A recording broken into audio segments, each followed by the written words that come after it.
Hey there everyone, I am Dresden, and welcome welcome to Novel AI, which is an AI writing thing where you type in a sentence or some words and AI writes off it. You can also do pictures, as you can see in the background, like Unexpected Romance does this flower thing. I don't know. But it's pretty cool. It's a pretty cool thing. Also, sorry you can hear the 3D printer in the background. It's again a common thing on this channel.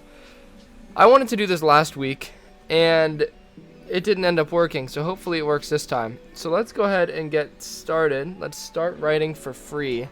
We'll do 4 stories in this video, and we'll start off with a random prompt like let me in, please. Okay, let's stick with the theme of the channel. Cars are cool. That's it. Cars. My S key doesn't work sometimes. Cars are cool. Let's do some generations. We'll do 5. I'm gonna look away, do 5, and then look back. You guys will see as they show up.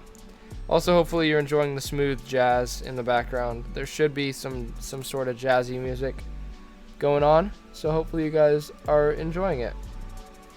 All right. Cars are cool. I can't speak for anyone else, but that's the only conclusion I've been able to come up with. Sure, they're expensive and don't get the best gas mileage, but you gotta admit, they're cool. When I first got my license in high school, I was able to drive as much as any other teenager, and probably more than most of them. But now I'm a college student who lives on campus full time, so it hasn't really been an option for me since then. That is, until today. I had just gotten back to my apartment from class when I saw the door buzzer go off downstairs.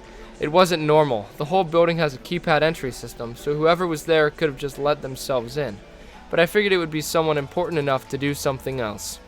So, I opened up and found that it was actually 2 people, a guy and a girl. The guy was dressed like a businessman, complete with suit jacket, slacks, and a tie. He looked pretty serious about whatever business he was conducting here. The girl, meanwhile, was wearing what appeared to be some kind of sporty outfit. She didn't look nearly as serious. She wore tight jeans and a loose polo shirt that showed off her figure quite nicely. We'll do a couple more. The guy introduced himself to me and asked if I knew anything about cars. I told him I did know a little bit, which made him seem even more impressed. He was definitely expecting me to say no, or at least not know as much as he did. With that, he motioned towards the girl and said that she would help me out. With what? At this point, I still hadn't figured out exactly what they wanted, but I figured it was better to let them explain themselves than to ask questions every step of the way. The girl looked me over, trying to gauge how much I knew about cars. She seemed pretty amused by what she saw. My clothes were very basic, my hair was short. As far as she was concerned, I wouldn't have been very useful to them. Nevertheless, after a few minutes of asking around, she came across the answer we needed. "Have you ever driven a car before?" she asked me. I looked at her and gave an awkward laugh. We're gonna end it there. That's interesting. It's very interesting indeed. So that's why cars are cool, because people came and talked to me. Okay. Let's do something else, like more interesting, like I love the scenery of this place. Can't type today. Exclamation mark. Space. Okay. I love the scenery of this place. It's a forested area, but there are also areas with rolling hills. It feels like we're in a different world from where I was raised. The air is fresh and clean, too. And not that my hometown had any pollution problems to begin with. As for what kind of monsters live here, well, I don't know about those yet. But they probably aren't going to be anything we can't handle. We have to make sure the weak ones stay away from us, though. If they find out we're here, it'll just be trouble. At the very least, I'm not worried about being attacked by a dragon or some other mega monster. The animals around me seem docile enough, so at worst, all we might see is an elephant or something. There are no bears on Earth after all. Okay. Hey, what's wrong? You look like you've been crying. says Tuya. Are you okay? No, I shake my head desperately. No, it isn't true. Tuya, where are we? In the kingdom of Arcana. We're in the kingdom of Arcana, a land full of magic and monsters. I'm currently sitting in one of its cities, which seems like a pretty safe place. Not that I'm exactly used to traveling through the wilderness and fighting monsters. Ever since I got summoned to this world, I've been doing everything I can to avoid coming into direct contact with them. That's why I've never seen any monsters until now. Being able to come here without having to fight any monsters is incredibly convenient, but I still feel guilty about it. I haven't helped anyone else out either. I've been living off my parents' money.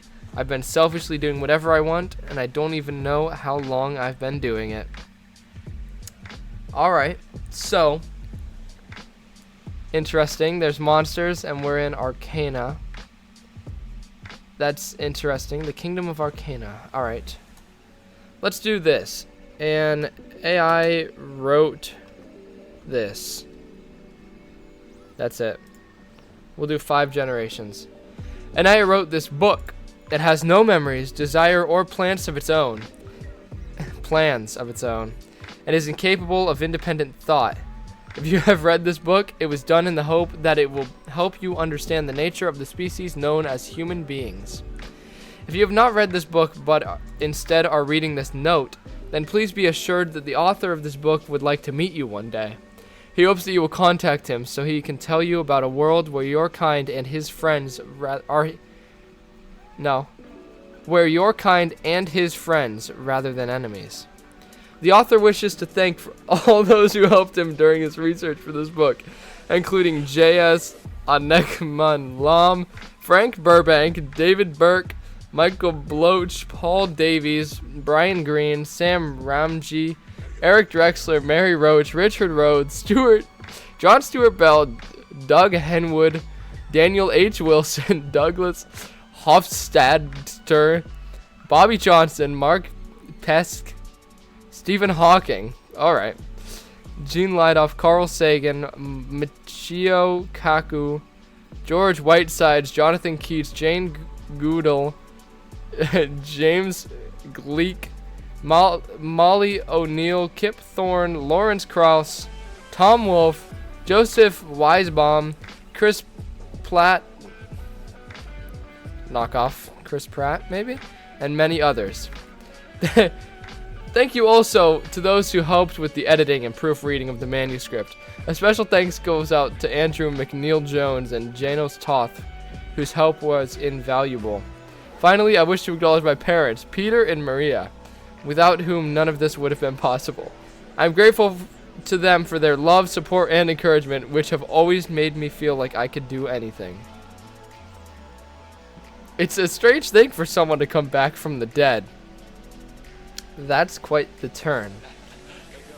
So thanks to all those people for writing this book that the AI wrote, but helped the AI do its research on human beings. I don't know if all those are real people, but I know Stephen Hawking is. I'm pretty sure I've heard of Carl Sagan. Chris Platt is Chris Pratt with an L. That's the only people I know, I think. Anyway, we'll do one more. And we will come up with a nice video idea. So let's do this. I have come up with the best video idea ever. I've come up with the best video idea ever. A live action musical. It would be based off my life story and I'd star in it as myself. All of my favorite things, musicals, singing, dancing, acting, would all go into making this epic film that would sweep the nation. But first, I have to get over my stage fright. Okay. My friend Hannah told me it's about this app called Audacity. Hey, I use that. I'm using it right now, actually. Where you can record your voice and edit how you sound, so I decided to test it out. First off, I tried singing It's Raining Men from Hairspray. You know, like the movie. And I did okay. But I was still nervous when I recorded my own voice. The app also had some fun filters for my face. That's not true. It turned me into the cutest little kitty cat. But I felt like such a fake when I put it on. Then I tried singing Happy Birthday. It took everything I had not to laugh myself while recording because I sounded so ridiculous. So maybe this isn't going to work after all. Maybe it's time to try something else. Maybe I should just give up on singing videos and focus on what I do best, writing. Okay, and then it goes into a different prompt. This is the part of the book where we see why Ella wants to become a famous singer. She's always loved music, especially classical. When she gets older, she loves to sing along her favorite songs, but people don't seem to notice or care. Okay, let's do one more video idea, and then we'll end the video. I need some ideas. I've come up with the best video idea ever. I'm going to make a video about how stupid and annoying people who write I instead of E are. Okay. Just me talking into my phone while I walk around, making fun of people writing E in emails or I in their Instagram captions. People will love it. It'll be like watching a really boring episode of Jerry Springer, but without all that fake yelling. But first, I need a good name for the video series, something catchy and clever. My friend Matt says it's called a vlog, which apparently is what you call videos where you talk about stuff on camera. Cool! And also really hard to say because the word vlog rhymes with GOG. Okay. So if you could please help me by voting your favorite names below, that would be great. Thank you so much. You're the best. I wish I had a face cam. Next time I do this, I'm gonna need to do a face cam because it's good. Okay, new story, I guess. I'm not sure about how to tell you this, Mom and Dad, but I've been thinking that maybe I should go live somewhere else for a little bit, somewhere with no internet access, because sometimes when I get online, things just happen. Like last week, I got a message from some guy named Sully at my college saying he wanted to meet up and talk about a new project. He said it was urgent and we needed to do it right away, so I agreed. Then after school yesterday, I drove over there. That's when everything went wrong. It started off normal enough. We were sitting in his car, parked on a street corner near campus, talking about the project and what we'd each bring to it. And then all of a sudden, he pulled out a gun. A real one, like they use in the movies. And he shot himself dead right there on the spot. He wasn't even faking it. There was blood everywhere. I freaked out and tried to drive away, but I couldn't see anything in front of me. Ugh. Okay. I only have 12 text generations. That's okay. Let's go ahead and get out of here. How do I get out of here? Okay, so let's go ahead and do a picture. How do I do a picture? Alright, let's do the Kingdom of Arcana. I don't have an account. I can't do the Kingdom of Arcana. Okay, well, that's a shame. Alright everyone, so quickly before I finish, I wanted to show you this. This is my favorite generated text that I've ever come across. And it's the video idea theme. And I wanted to try it to test this, and I took a screenshot because it's awesome. So we're going to read all three of these that we have. So I just came up with the most brilliant video idea ever. The craziest things women do for men. I know it's not sexy, but we're talking about women here. So the men need to be in a state of constant arousal or they'll all fail miserably. The only problem is that no one would want someone else to have sex. But if we did it, well, what if we did it with a mannequin? You could dress it like your favorite star and film the whole thing from behind the camera, like when you see a guy doing it on the internet. Then you can add some music, make it a little artsy, and voila! That's from Jenny Q. She's 22 in New York City. My best friend once got so drunk that he accidentally had intercourse with his own grandmother. It happened at a family function, and apparently she was really wasted. He said he woke up in bed next to her wearing an orange shirt and had no idea how he'd gotten there. When he asked her about it later, she acted like nothing happened. She didn't even remember him being there. My friend told me this story after his first girlfriend cheated on him, which made me realize that sometimes women just do things without thinking them through. To him, it seemed like a pretty funny story, but I don't think I could ever look at my grandma the same way again. That's from Ryan R. He's 21 in Texas. And then, did you guys know any good stories about it when you were still drunk? I'm trying to figure out the perfect excuse to get out of a bad date. My friend told me about a girl who pulled a similar move when she got drunk at a frat party and ended up hooking up with one of her professors. Apparently she fell asleep in class the next day and then went home with him. Yeah, so I don't know what the AI was thinking for these generations, but I love it and it's hilarious. Okay, back to you, current Dresden. Okay, well, I guess we're not gonna get to see an image, but we can imagine the Kingdom of Arcana, right? Anyway, I hope you guys enjoyed the video. If you did, be sure to smash the like button, hit the red subscribe button, and that bell icon down below to get notified of when I upload. Leave suggestions for prompts that I should type in the comments, and we'll make another video on it. And until next time, this has been Dresden, and goodbye.